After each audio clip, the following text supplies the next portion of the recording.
Hey guys, this is Mark, and I have a topic of who got the job at the hotel.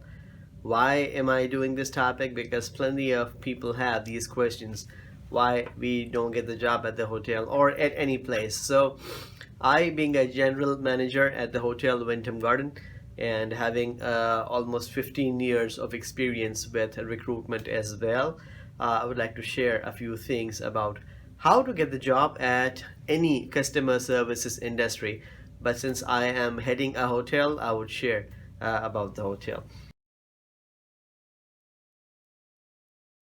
Now, just imagine if you get greeted by somebody with a lot of tattoos on the body, or maybe weird kind of piercing, or somebody who is barely even interested in giving you some attention. Of course, being a business owner, you would want to have human resource working for you who are really into the customers, who does not give any weird kind of an impression. Some of you may be thinking, especially those with the piercing or those with plenty of tattoos, they may say that, so what? What's so bad in that? No, it's not like that. The thing is that in any customer services industry, you have to play safe because you get all type of customers.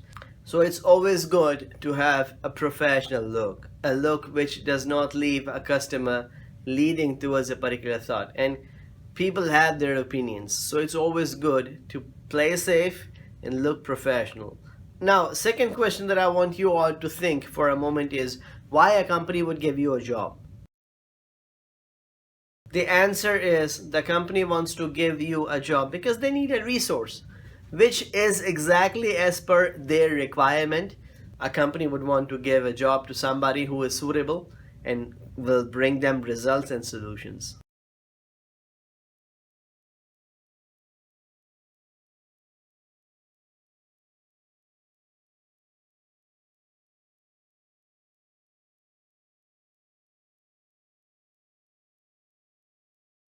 Now, the first point is resume.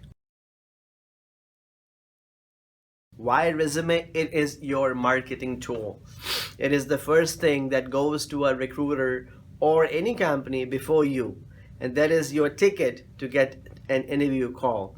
That's why resume and a professional resume is really, really important. There are many YouTube videos and many guidelines out there how to make a good resume, so I'm not gonna spend this time over there.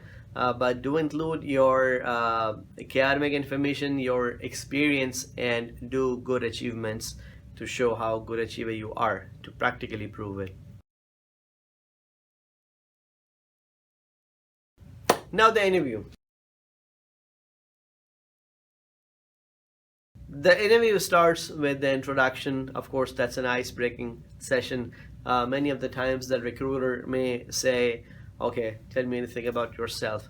Now, people may think it's an easy question. It's a tough question. You have to be really specific, really focused. Say something which would introduce you, your personality, your attitude, your academics, why you are there, why you want that job, why you are good for that company. If you start bragging about yourself, the person sitting on the other side of the table will get it that you are probably multiplying your achievements, and just because you want that job so desperately. So you have to be really choosy. You have to select your words really, really specifically. Once you are done with your introduction, you talk about your academics, you talk about your specialization. If you have some experience, you definitely mention that too. Try to find what's your USP, your unique selling proposition. Why a company would hire you, what you have so good that may not be there in many other people, or what you have so good that makes you outstanding.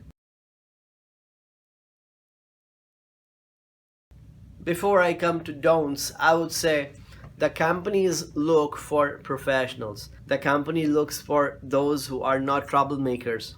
Somebody who has always an excuse for being late. Somebody who needs off back and forth. Somebody who's kind of a threatening all the time to the employer. Employer doesn't need any troublemakers. They need people who are good workers. People who do not pick on others.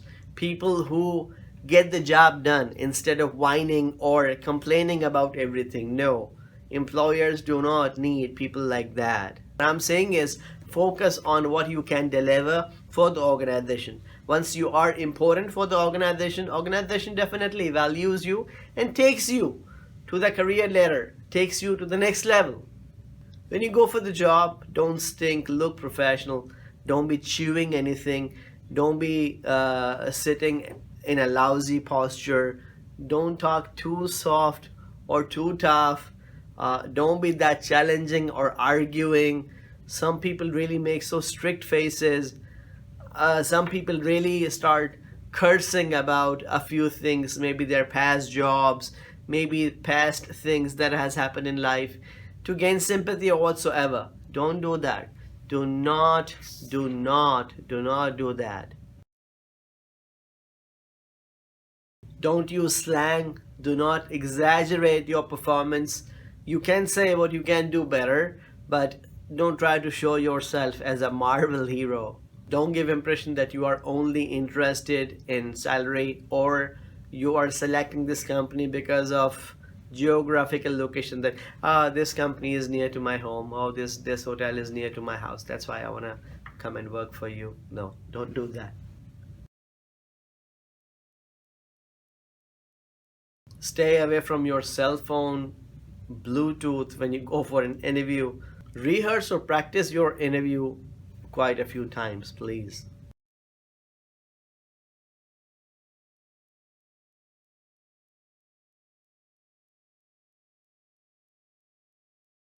Avoid job hopping in your career. 6 months here, 3 months here, 2 months there.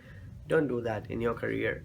We at the hotel really look forward to have customer services oriented people, people who do not have the egoistic attitude, people who can apologize even if they are not at fault.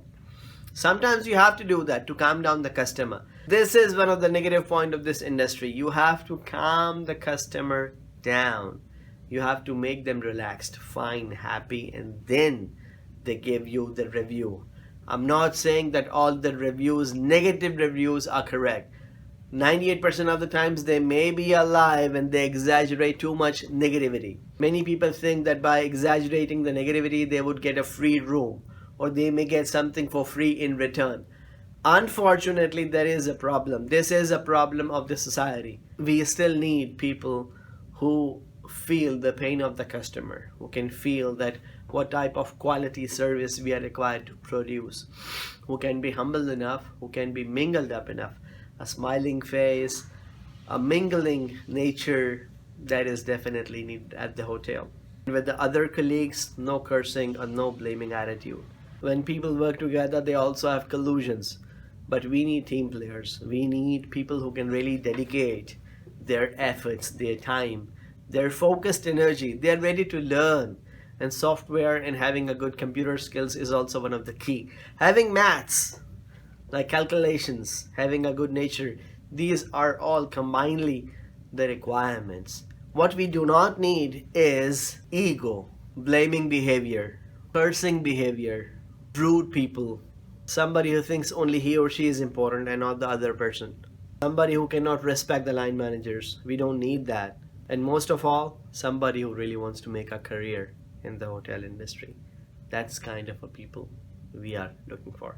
Thank you very much, people. This is your trainer, Mark, to train about who got the job at the hotel.